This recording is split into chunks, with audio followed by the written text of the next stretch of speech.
श्रेणी आमच्या हक्काची नाही कुणाच्या बापाची एकच मागणी वेतन श्रेणी एकच मागणी वेतन श्रेणी एकच मागणी वेतन श्रेणी मानधन नको वेतन हवे शिंदे सरकार जागे व्हा जागे व्हा जागे व्हा शिंदे सरकार जागे व्हा जागे व्हा जागे व्हा शिंदे सरकार जागे व्हा आता या सरकारचं करायचं काय काही लोक वरती पाय आता या सरकारचं करायचं काय काही लोक वरती पाय आमची मागणी पूर्ण करा नाहीतर खुर्च्या खाली करा आमची मागणी पूर्ण करा नाहीतर खुर्च्या खाली करा एकच मागणी वेतन श्रेणी एकच मागणी वेतन श्रेणी वेतन श्रेणी आमच्या हक्काची नाही कुणाच्या बापाची वेतन श्रेणी आमच्या हक्काची नाही कुणाच्या बापाची मानधन नको वेतन हवे मानधन नको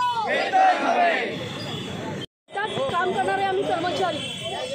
आम्हाला तुटपुंज मानधन मिळतं अधीक्षकाला 10,000 स्वयंपाकीला 8,500 आणि मदतनीसाला 7,500 एवढ्याशा तुटपुंज मानधनावर आम्ही कसं जगायचं मुख्यमंत्री साहेबांनी आम्ही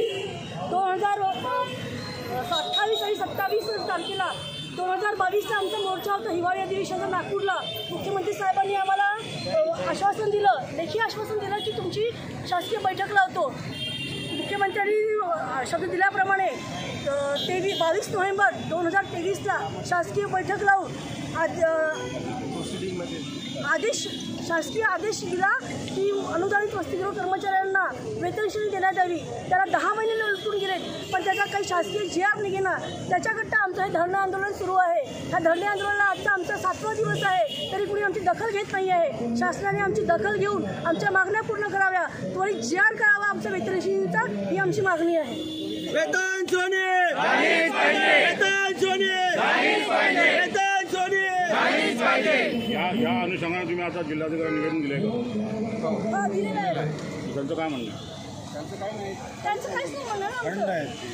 कुणी आमची काही दखल घेत नाही आहे आमचं मुख्यमंत्री साहेबांना मग सुरू होणार आहे का सुरूच आहे जोपर्यंत आम्हाला शासकीय GR मिळत नाही तोपर्यंत आम्ही इथं उठणार नाही आणि एक आमचं आझाद मैदानाला सुरू आहे आंदोलन धरणे आंदोलन आणि इथे आम्ही अन्नत्याग आणि धरणे आंदोलन करत आहोत जोपर्यंत आमची मागणी पूर्ण होणार नाही तोपर्यंत आम्ही इथून जाणार नाही आंदोलन सुरूच आहे हमारी मांगे पूरी झालीच पाहिजे झालीच पाहिजे श्रेणी आमच्या हक्काची नाही कुणाच्या बापाची आमच्या हक्काची नाही कुणाच्या